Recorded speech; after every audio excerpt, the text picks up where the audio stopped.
This is the story of how the loudest male status shoe in modern history became one of the cheapest serious loafers in the men's luxury loafer category. The Gucci horsebit loafer was born in 1953. It was once the uniform of presidents, CIA directors, Wall Street corporate raiders, and the kind of man who wanted you to know exactly how much he was worth without ever opening his mouth. In 2026, the Gucci silk horsebit embellished suede loafer retails for $1,270. It's constructed with Blake stitching, which is the faster and cheaper of the two main loafer construction methods. The British alternative, the Edward Green Piccadilly penny loafer, hand-welted in Northampton, costs $1,595. The John Lobb Lopez loafer, made by a house owned by Hermes since 1976, costs $2,080. The Brunello Cucinelli leather loafer costs between $1,400 and $1,500. The J.M. Weston 180, the French moccasin that starts at $1,200, completes the picture. The shoe that used to mean money now costs less than the shoes worn by the men who used to wear Gucci. This isn't a story about Gucci as a company collapsing, although that's also happening. Kering, Gucci's parent company, reported a 13% revenue decline for full year 2025, with Gucci leading the decline. The creative director was fired in February 2025 after a 2-year tenure. The replacement is a Georgian designer best known for selling a leather imitation of a Lay's potato chip bag for $1,800. This is a story about a specific shoe, about how it was designed, who wore it, what it meant, why it stopped meaning that, and where the men who used to buy it have gone instead. The horsebit didn't die because the customer disappeared. The customer's still spending, just somewhere else. He's spending more, in fact. He's just no longer spending it on a horsebit. To understand how that happened, we have to go back to the year a 72-year-old man named George Gucci died in Florence, 15 days after opening a shop in Manhattan.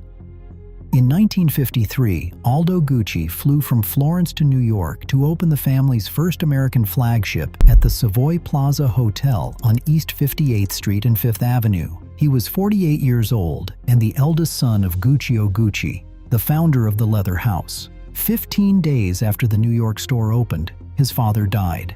The business now belonged to Aldo, his brother Rodolfo, and his brother Vasco. Aldo was effectively in charge. Aldo had a problem in front of him in Manhattan, and it was the Bass Weejun. The Weejun was an American penny loafer that had been on the market since 1936, made by G. H. Bass in Maine, designed to be worn casually by college students and weekend dressers. It was comfortable, slip-on, and crucially, it was beneath the dignity of an Italian leather house to produce a copy of one. But American prepsters were buying them in massive numbers, and Aldo Gucci was watching it happen from his store window on 5th Avenue. His answer was the horsebit loafer.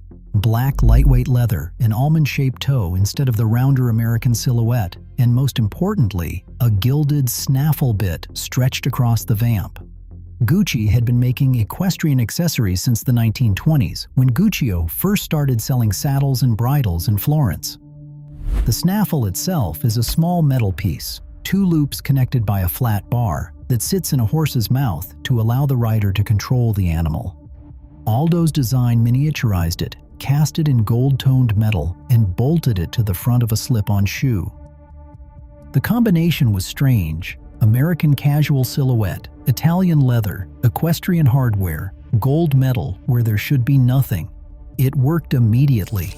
Within 5 years, the horsebit was being worn by Sophia Loren, Jackie Kennedy, Jane Birkin, and Lee Radziwill.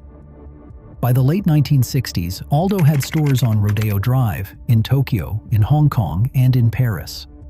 President John F. Kennedy, according to family lore, called Aldo the first Italian ambassador to fashion. A small legal footnote is worth mentioning here because it tells you how unprotected the original design was.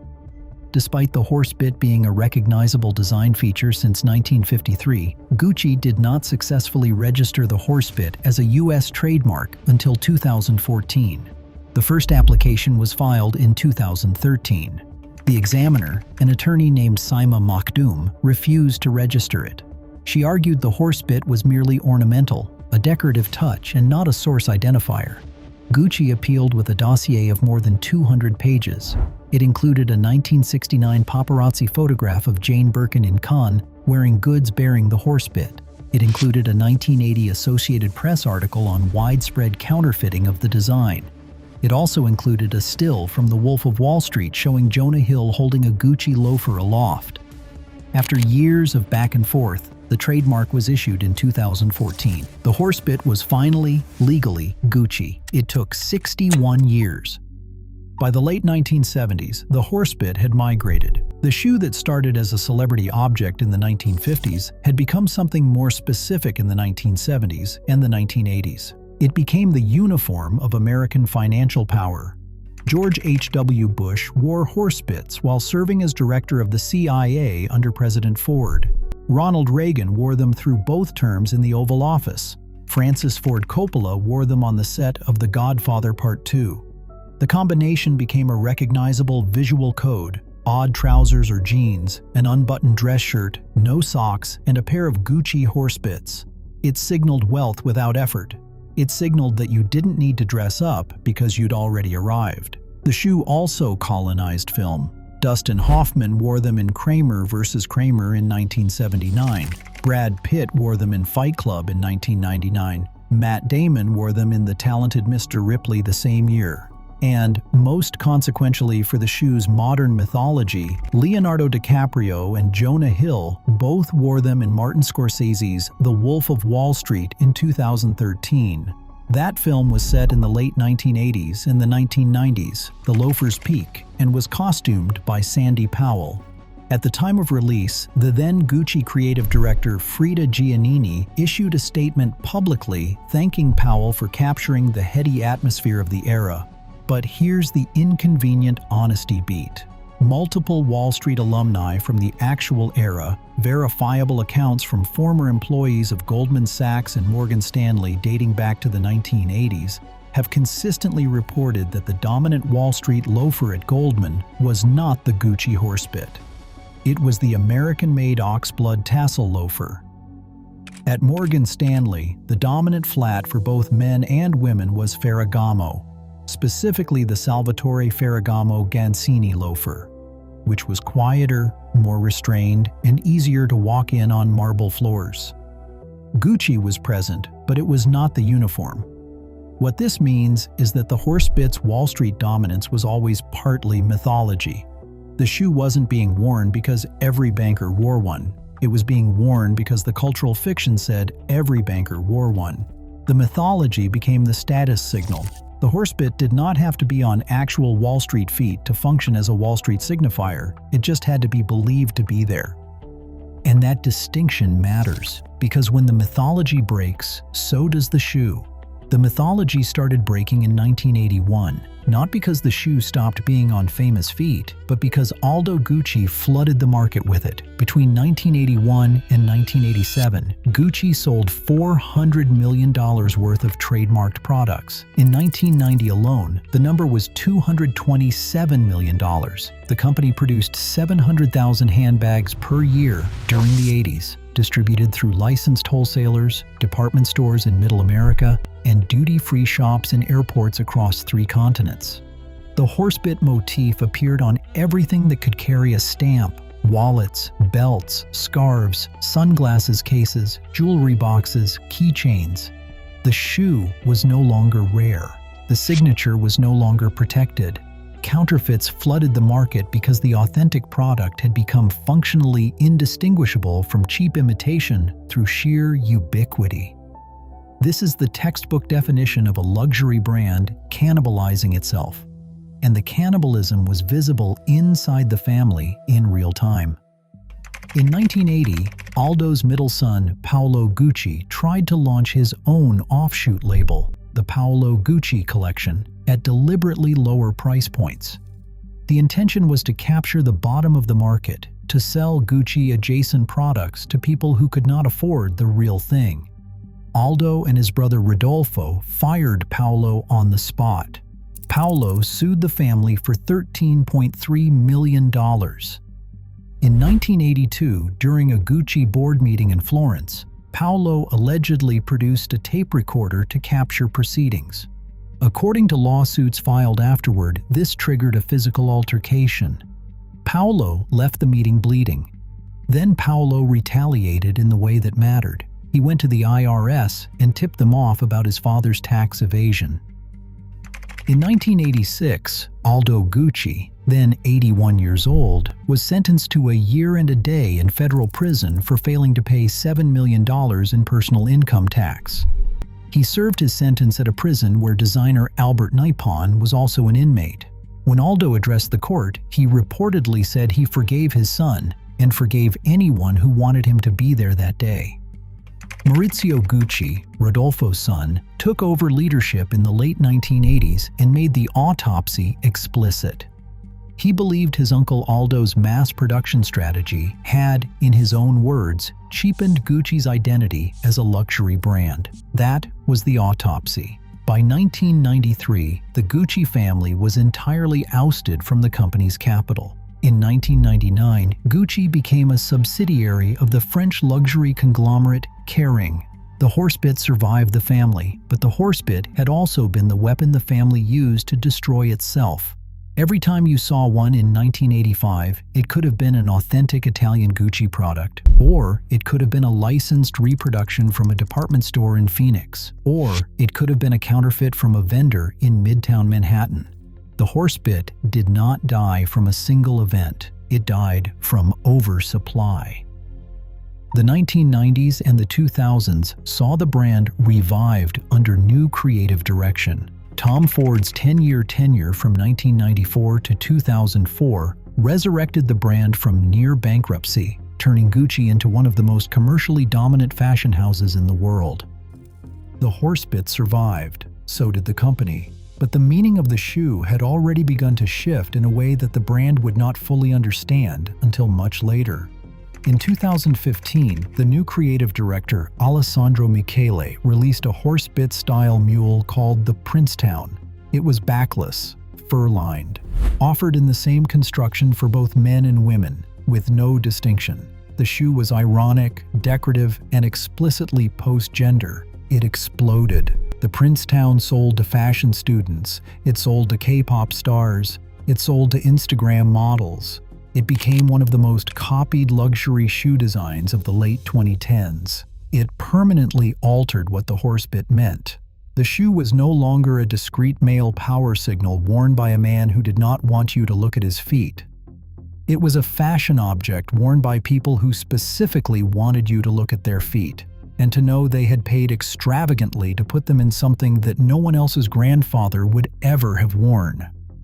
This is the moment to be careful with the diagnosis.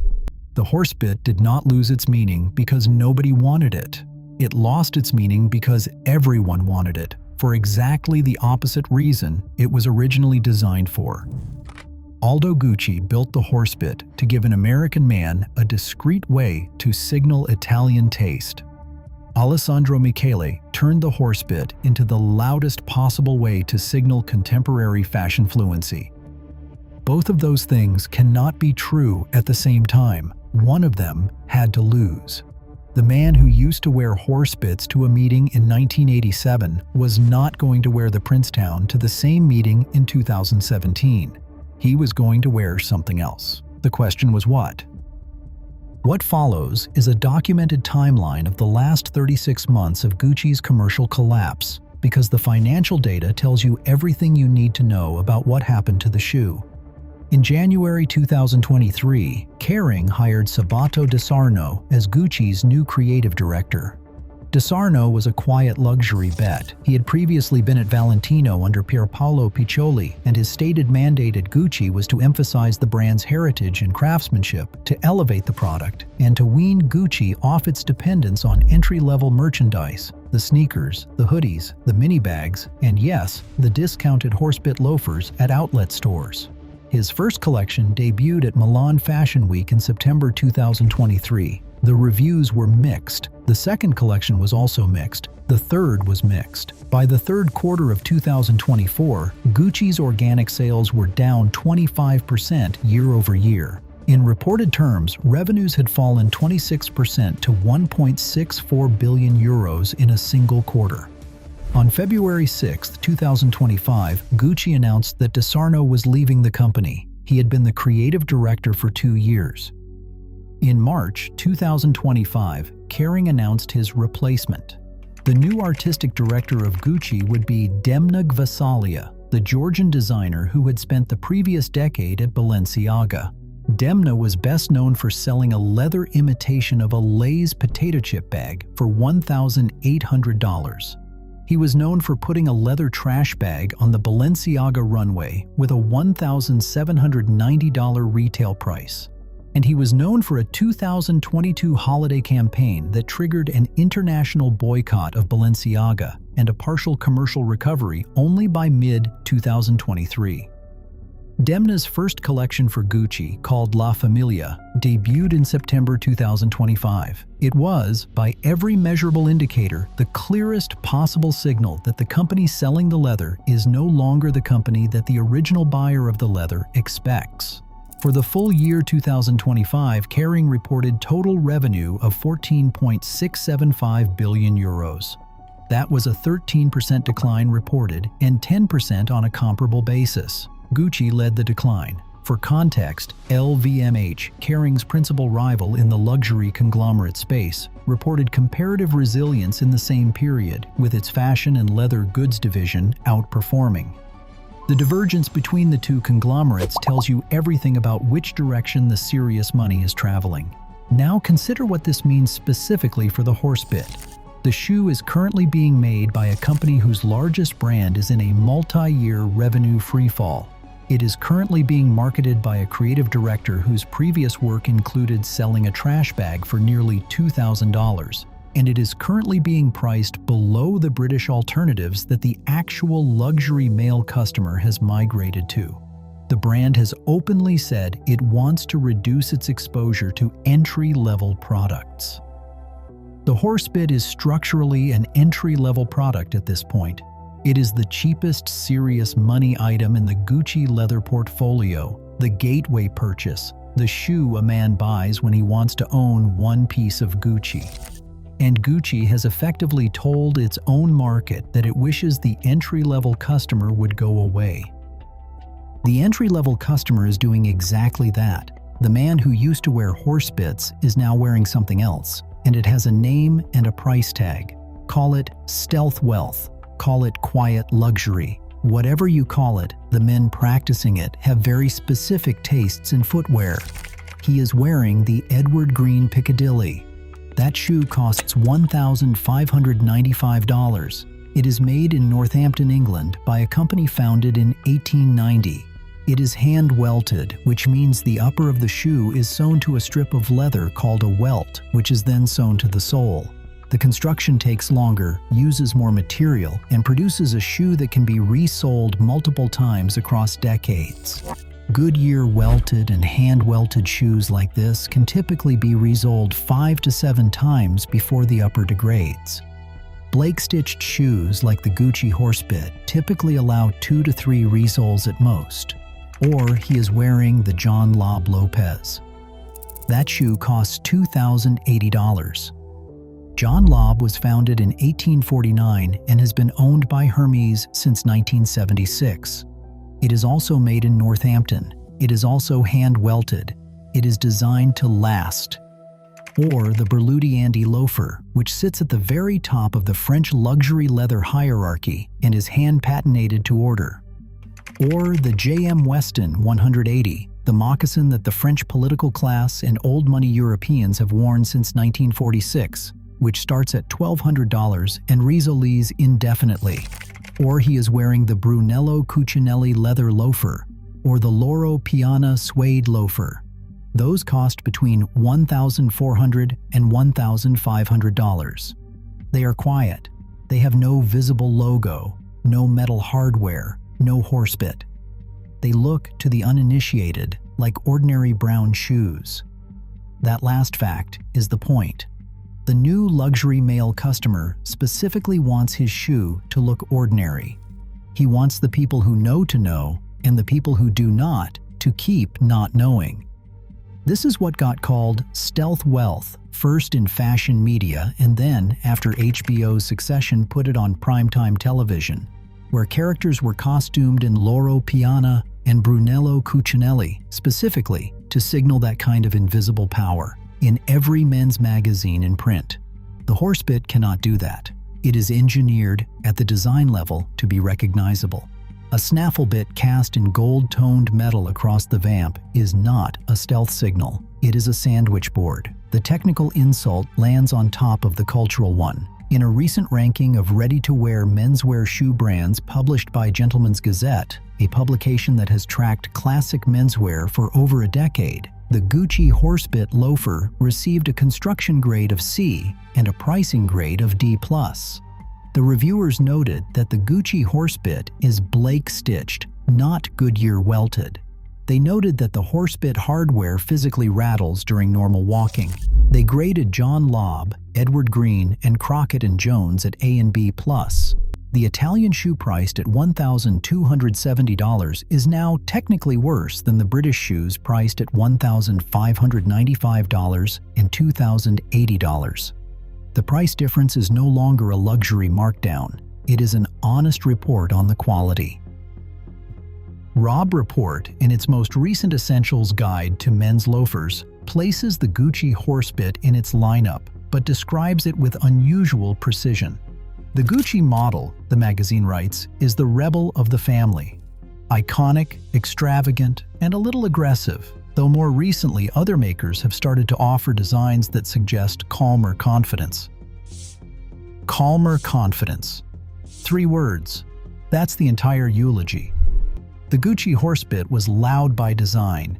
It was built to be seen, to be recognized, to signal money to anyone within visual range. For 30 years, that was an asset.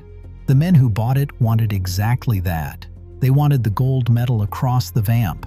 They wanted the slightly aggressive almond toe. And they wanted the shoe to do the work that they did not have the time or the inclination to do with their mouth. That man no longer exists in the same numbers. He has been replaced by a man who specifically does not want to be seen signaling, by a man who wants the people who know to know and who finds the gold medal embarrassing, by a man who would rather pay $2,080 for a shoe that nobody at his table can identify than $1,270 for a shoe that everyone at his table can. The horsebit is not dead in the sense that no one is buying it. People are buying it. Gucci sold 529 stores worth of product in 2024. The horsebit is dead in the sense that it has lost its function. It does not signal what it was designed to signal. It signals the opposite. A man wearing horsebits in 2026 is not the man who arrived. He is the man who is trying to look like he did. That's the meltdown. Not the company's revenue, although that's also melting. Not the family's collapse, although that already happened. The actual meltdown is the meaning of the shoe, and the meaning of a luxury product is, in the end, the only thing a luxury product is selling. The shoe was born in 1953. The Wall Street uniform peaked between 1976 and 1989. Tom Ford revived the brand between 1994 and 2004. The family imploded between 1981 and 1993. The brand was bought by a French conglomerate in 1999. The horsebit became a fashion object under Alessandro Michele in 2015. The current commercial collapse began in 2023 and has not stopped. Somewhere in there, the horsebit stopped being the loudest male status shoe in the world and started being the cheapest serious loafer on Mr. Porter. Nobody can pinpoint the exact moment. Nobody has to. The receipt is the date stamp.